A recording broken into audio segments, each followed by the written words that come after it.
El siguiente relato se llama La casa de los tubos.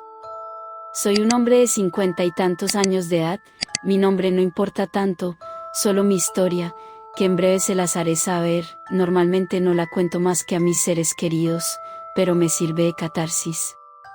Hace ya cerca de 20 años atrás que me sucedió lo que nadie quisiera vivir. En aquel entonces yo vivía una vida tranquila con mi bella esposa y mi hermoso hijo de 7 años, solamente buscábamos casa para habitar de buen nivel, pues mi puesto me lo permitía. Vimos infinidad de casas por toda el área metropolitana de Monterrey y ninguna nos llenaba el ojo a mi esposa y a mí. Ya de regreso a nuestra casa rentada en una colonia cercana a La Pastora, cuando al pasar por la iglesia del Cristo de la Montaña en el sector de Country en la ciudad de Guadalupe, vimos una casa algo extraña y en obra gris todavía que nos llamó la atención, y decidimos ir a verla. Llegando a ella vimos que estaba en venta, y apuntamos los teléfonos, y decidimos comunicarnos para hacer una cita y preguntar por la casa. Me atendió vía telefónica un hombre ya mayor, o así me pareció, su voz denotaba cansancio. Al final, pactamos la cita para el martes, era sábado, así que esperamos a la fecha convenida. Llegó la fecha y fuimos mi esposa, mi pequeño hijo y yo. Nos topamos con un hombre relativamente joven, unos 45 años más o menos, pero se veía cansado y avejentado, no quise preguntar la razón, me pareció de mala educación. Ya después de la presentación fuimos directo al grano, ver la casa por dentro y preguntar costos y financiamientos.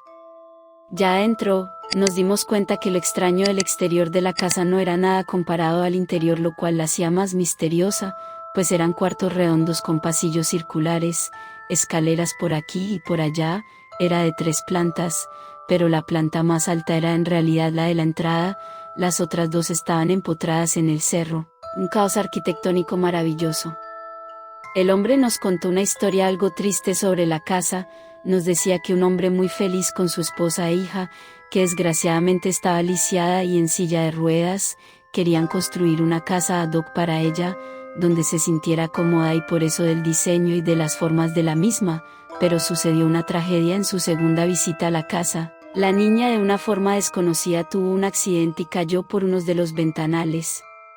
Nos quedamos atónitos mi esposa y yo, y después de despertar del letargo de la noticia, me di cuenta que mi hijo no estaba al lado de mi esposa. Le pregunté por él y me dijo que hacía un instante que estaba allí con ella. Lo buscamos por todos lados pero no aparecía, y cuando llegamos a un ventanal inconcluso como lo estaba en realidad toda la casa, estaba ahí parado enfrente del vacío y decía algo que no logré entender, pero en realidad no nos lo decía a nosotros, sino que platicaba con alguien supuestamente a su lado. De repente dijo casi gritando: "No, no quiero hacerlo". Nos acercamos a él, pero en eso saltó por el ventanal, o mejor algo lo empujó, lo sabemos bien porque él no haría algo así, por lo que dijo antes de hacerlo y por la fuerza con la que saltó. Nos acercamos al ventanal maldito y vimos cómo yacía nuestro pequeño en las rocas del cerro en el cual estaban los cimientos de esa casa. Bajamos con él y gritamos, lloramos, nos desesperamos tanto.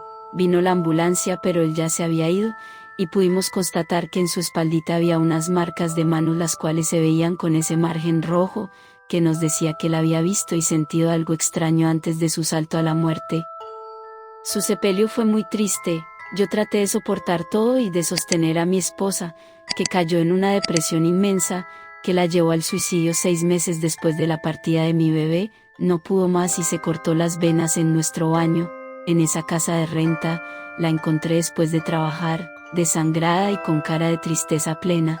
Caí en depresión yo también, pensé en el suicidio muchas veces, pero me acobardé, y solo podía ver a mi esposa y mi bebé juntos, y me invadía la soledad, la tristeza y el coraje.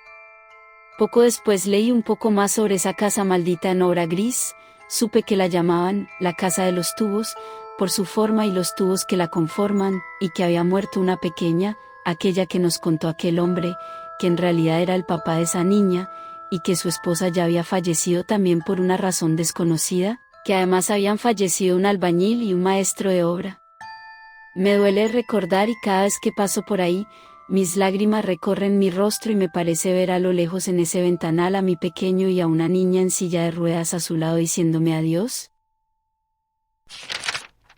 El siguiente relato se llama La danza de los muertos. Hace algunos años, en Irlanda, las personas temían dejar sus hogares en la última noche de noviembre.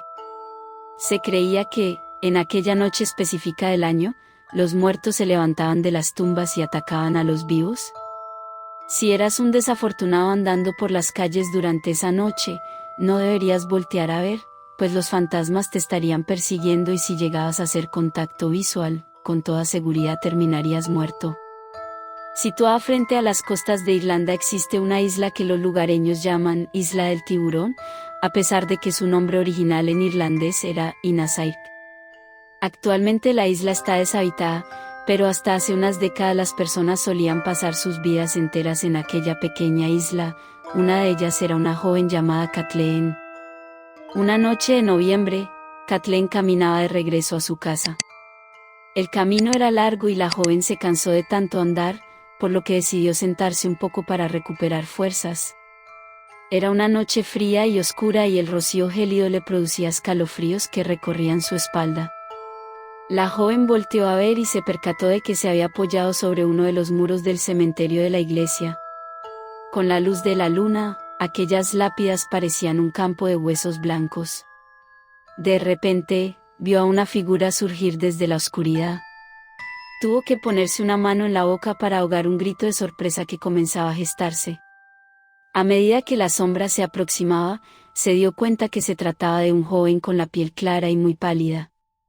¿Quién eres?, preguntó Kathleen. Mírame bien, respondió el joven. ¿No me reconoces? Hay algo familiar en ti, respondió la muchacha. Mira más de cerca, dijo el desconocido mientras permitía que la luna iluminara su rostro. Ahora sí me recuerdas. Sí, te conozco. Titubeó Kathleen, con una voz reducida a un susurro aterrorizado. Eres Brian, pero tú, te ahogaste el año pasado cuando ibas a pescar. ¿Cómo es posible que estés aquí? Mira, dijo él, mientras apuntaba a una colina en las proximidades. Es por eso que estoy aquí. Kathleen miró en la dirección indicada y vio unas luces tétricas del otro lado de la colina, danzando como luciérnagas en medio del campo. Cuando tuvo el valor de acercarse, vio que eran personas, hombres, mujeres y niños, vestidos completamente de blanco, con los rostros pálidos y melancólicos como en una procesión funeraria, todos bailando al ritmo de la música de unas flautas invisibles.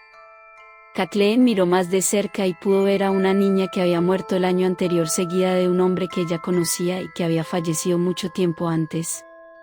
Para su horror, reconoció a cada uno de ellos.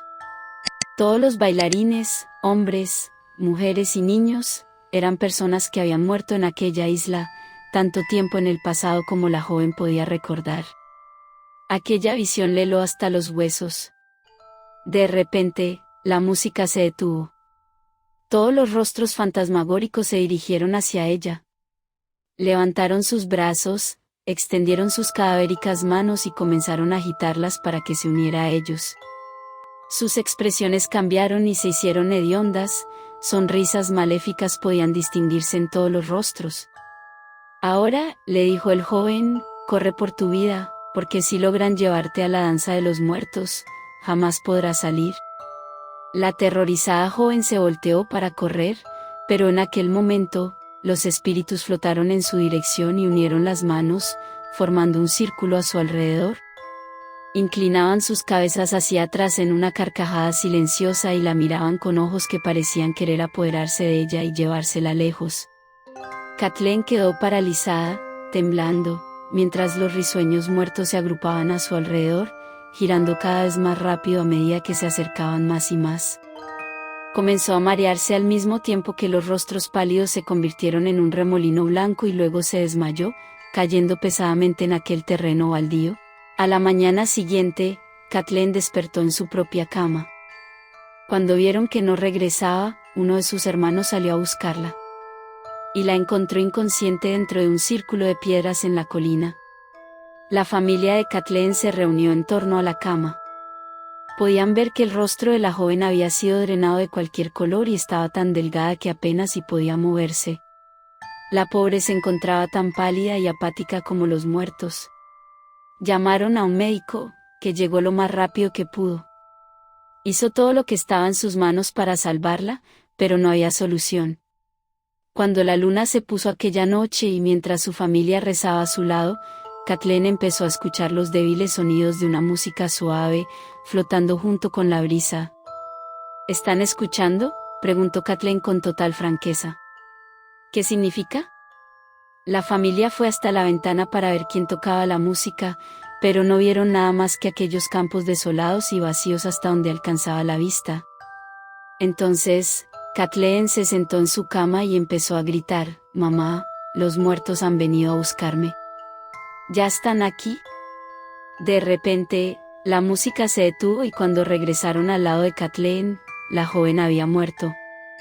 Allá afuera, en el medio de la noche, nadie vio aquella figura blanca y pálida de una joven danzando en dirección a la colina iluminada por la luz de la luna.